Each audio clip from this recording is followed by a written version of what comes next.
In 1989, the trail stopped at Stephen Peace. You can cut that tag in half, just don't destroy it. I can't even cut through this fucking tape.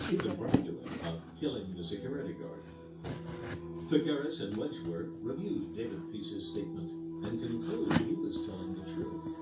What he did was he gave details of the event that were really easily corroborated by us. You could see that the information that he gave was good information.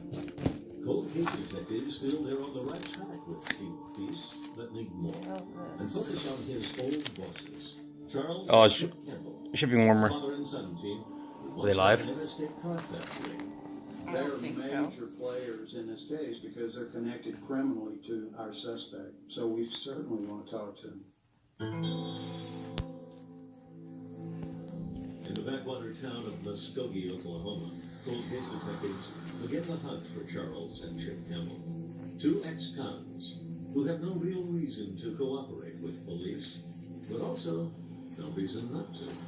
Our approach to these people is what's the use of going to these folks after all these years and trying to be played? It could be a thing of them needing to warm up too. I mean, you just lay it out on the table to them and say, look, this is what we've got. We'd like your help. Oh yeah, he's alive. Over small talk, Tegus and Wedgeworth make friends. Where's the other one? The Campbells. And the head of the operation, Charles Campbell, begins to open up.